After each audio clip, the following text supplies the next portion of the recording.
2019-24 మధ్య ఇంతే land slide విక్టరీతో ఇంతకంటే ఎక్కువ, ఎందుకంటే ఒకే పార్టీ ఏకాగా ఒక సింగిల్ పార్టీగా వైఎస్ఆర్సీపీ పోటీ చేసి ఆ రోజు 151 సీట్లతో గెలిచినప్పుడు ఇదే రకంగా ఒక ఘనమైన విజయంతో 19లో పాలన మొదలుపెట్టారు జగన్మోహన్ రెడ్డి గారు. సో అప్పటికి ఒక గీటురాయి ఏర్పాటు చేశారు, ఒక కొలమానం కొలబద్ద 19-24 మధ్య తన పాలనతో జగన్మోహన్ రెడ్డి గారు. 24 అంటే ఏడాది క్రితం చంద్రబాబు నాయుడు గారు మళ్ళీ అధికారంలోకి వచ్చారు. 3 పార్టీలు కలిసి భారీ మెజారిటీతో, అత్యంత భారీ మెజారిటీతో అధికారంలోకి వచ్చాడు 3 పార్టీలు కలిసి. అప్పటి నుంచి ఈ సంవత్సరం అయింది. ఇప్పుడు సహజంగానే జగన్మోహన్ రెడ్డి గారి పాలనలో తొలి ఏడాది, చంద్రబాబు నాయుడు గారి పాలనలో తొలి ఏడాది ఎట్లుంటుందనేది కంపారిజన్ రాష్ట్ర ప్రజలందరూ గమనిస్తున్నారు. మేధావులు, విశ్లేషకులు కూడా దాన్ని అనలైజ్ చేస్తున్నారు. సహజంగానే అంతటి ఘనమైన పాలన అందించిన పార్టీగా వైఎస్ఆర్సీపీ ఈరోజు ఈ రెండింటిని బేరీజు వేసి ఇది వాస్తవ చిత్రం అని చూపే ప్రయత్నం చేసింది. అందులో భాగంగానే జూన్ 4న ఒక్క హామీని కూడా నిలబెట్టుకోకుండా పూర్తిగా అలవిగాని హామీలు ఇచ్చి భ్రమలో పెట్టి చంద్రబాబు నాయుడు గారు అధికారంలోకి వచ్చారు అని ముందు నుంచి చెప్తున్నాము. ఆచరణలో అదే జరగడం, పైగా ఎక్కడ గొంతు పెగలకుండా, నోరెత్తకుండా, క్వశ్చన్ చేయకుండా అన్ని గొంతుకలను రెడ్ బుక్ పాలన పేరుతో, రాజ్యాంగం పేరుతో తొక్కి పెట్టడం, ఈ రెండు, దాంతోపాటు ఆ మాటున అవినీతికి అడ్డగోలుగా తెరలేపడం పైనుంచి కింది వరకు. ఇవి జరుగుతున్నాయి అంటున్నాం. జరుగుతూ సంవత్సరం కూడా అయిపోయింది. సో ఏడాది సందర్భంగా వాళ్ళు పెట్టుకున్నట్టున్నారు ఈరోజు మాది బ్రహ్మాండమైన సుపరిపాలన అని. ఎంతటి చీకటి పాలన, ఎంతటి దుష్పరిపాలన అని చెప్పడానికి విత్ ఎగ్జాంపుల్స్తో, విత్ కలర్ ఫొటోస్తో సహా ఈరోజు వైఎస్ఆర్ కాంగ్రెస్ పార్టీ ప్రజల ముందుకు ఈ పుస్తకం తీసుకొచ్చింది. 160 పేజీల దాకా ఉంది. దీంట్లో కాంట్రాస్ట్ జగన్ అంటే నమ్మకం, చంద్రబాబు అంటే మోసం, విత్ క్లియర్ ప్రూఫ్స్, ఎలాంటి ఎవిడెన్సెస్ దాన్ని సబ్స్టాన్షియేట్ చేసే రకంగా ఈస్ట్మన్ కలర్ చిత్రం, మొత్తం అన్ని రంగుల చిత్రాలతో దీన్ని ప్రచురించాం. 5 కోట్ల మంది రాష్ట్ర ప్రజలకు వెన్నుపోటుకు బ్రాండ్ అంబాసిడర్గా పేరున్న చంద్రబాబు నాయుడు గారు, అది ఆయన పేటెంట్ వెన్నుపోటు అనేది. అప్పట్లో పిల్లనిచ్చిన మామను అధికారంలోంచి అట్లే దించారు, దుర్మార్గంగా, అమానుషంగా, అమానవీయంగా. ఇప్పుడు అంతకంటే ఘోరంగా మొత్తం 5 కోట్ల మందికి వెన్నుపోటు పొడిచారు. ఇది ఎసెన్స్. ఇందులో ఏది ఒక్క మాట కూడా ఆధారం లేకుండా లేవు. ఇవి అందరికీ ఒక రెడీ రెకనర్ లాగా ఉంటుంది. ఎవరైనా క్రిటికల్గా చూసేవాళ్ళకు, ఇంక్లూడింగ్ మాతో సహా, మమ్మల్ని కూడా క్రిటికల్గా చూడొచ్చు. ఇంత గట్టిగా ఎందుకనగా ఆత్మవిశ్వాసంతో అనగలుగుతున్నామంటే, ఆ రోజు జగన్మోహన్ రెడ్డి గారి పాలనలో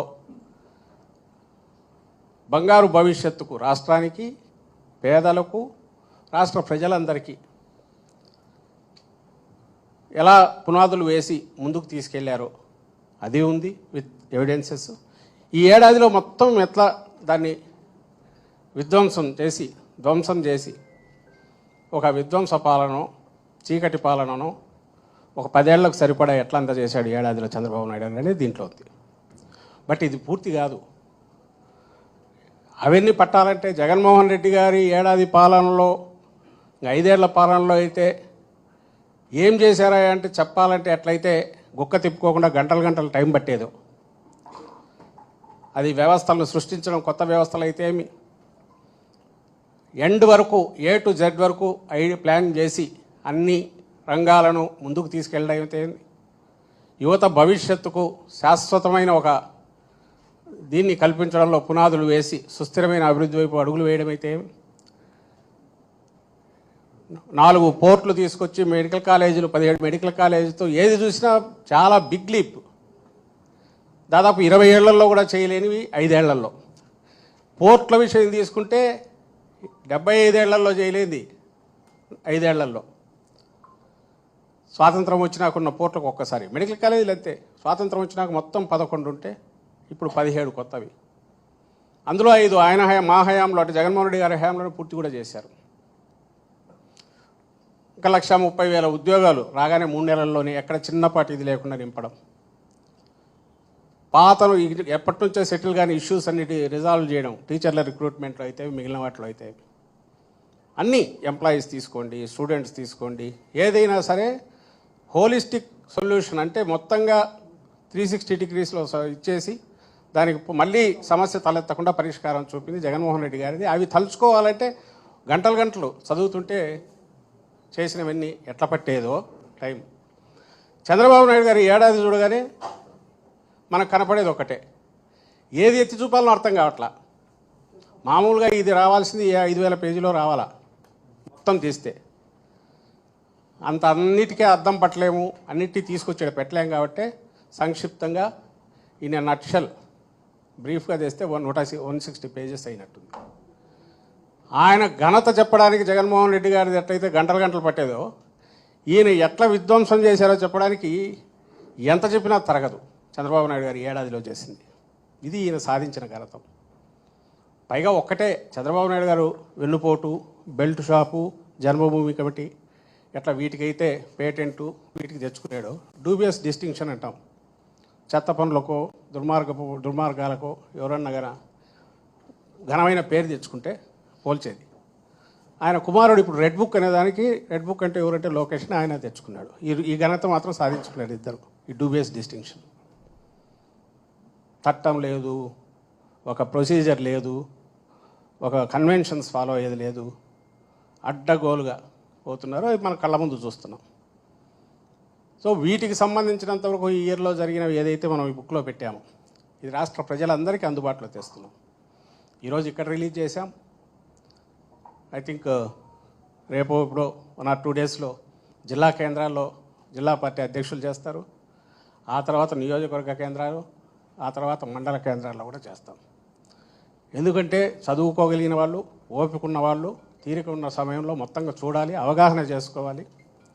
చేసుకుని క్రిటికల్గా చూసి ఎక్కడికెక్కడ చంద్రబాబు నాయుడు గారిని, ఆయన ప్రభుత్వాన్ని నిలదీసి, ఆయన రిప్రజెంటేటివ్గా ఎవరు వస్తే వాళ్ళని నిలదీసి క్వశ్చన్ చేసి ఒక గాడిలో పెట్టే పని బాధ్యత కూడా అందరూ తీసుకోవాల్సింది. ఎవరైనా ఎక్కడైనా సరే ఈ QR కోడ్ యూజ్ చేసి దీన్ని కన్నా స్కాన్ చేస్తే ఆటోమేటిక్ డౌన్లోడ్ అవుతుంది. ఇప్పుడు అందరికీ స్మార్ట్ ఫోన్లు ఉన్నాయి కాబట్టి లక్షల మంది, కోట్లలో కూడా దీన్ని చూడొచ్చు. అందరూ ఇందులో ఎక్కడ బేస్ లేకుండా బేస్లెస్ అయితే ఏమీ లేవు. కాబట్టి రాష్ట్ర ప్రజలందరికీ విజ్ఞప్తి, మీరు చూడండి, నలుగురితో చదివించండి. ఇందులో మీకు ఏదన్నా ఇది ఉంటే కూడా మాకు మళ్ళీ చెప్పచ్చు. కానీ అందరూ చైతన్యవంతులైతే కావాలి. 5 ఏళ్ళు 4 ఏళ్ళు ఎలాగ ఉంటారులే మనం అనుకోకుండా వీళ్ళకి ముగ్గుదాడు కట్టి అంకుశంతో పొడిచి హామీలను అమలు చేయించుకునే దిశగా ఆ రోజు జగన్మోహన్ రెడ్డి గారు తన మేనిఫెస్టో హామీలను వచ్చిన రోజు నుంచే ఏడాదిలోనే 98% పూర్తి చేసినప్పుడు ఈయన ఎందుకు చేయలేకపోతున్నాడు? చేయలేకపోగా చేయను అని కూడా ఎందుకు చెప్పగలుగుతున్నాడు? దీన్ని ఎంత ఎక్కువ మంది క్వశ్చన్ చేయడం మొదలు పెడితే ఈయన దాష్టీకాలు కానీ, ఈయన దౌర్జన్యాలు కానీ చంద్రబాబు నాయుడు గారివి అందులోంచి వెనకడుగు వేయడానికి అవకాశం ఉంటుంది. భవిష్యత్తు అట్లీస్ట్ ఇప్పుడు జగన్మోహన్ రెడ్డి గారు వేసిన పునాదులను మొత్తం ఆయన నేలమట్టం చేయకుండా చంద్రబాబు నాయుడు గారు దుర్మార్గంగా వ్యవహరించకుండా ముక్కుతాడు వేయడానికన్నా కొంత అవకాశం ఉంటుంది. కాబట్టి దీన్ని అందరూ స్టడీ చేయాల్సిందిగా రాష్ట్ర ప్రజలకు, మేధావులకు అందరికీ విజ్ఞప్తి చేస్తున్నాం. Thank you.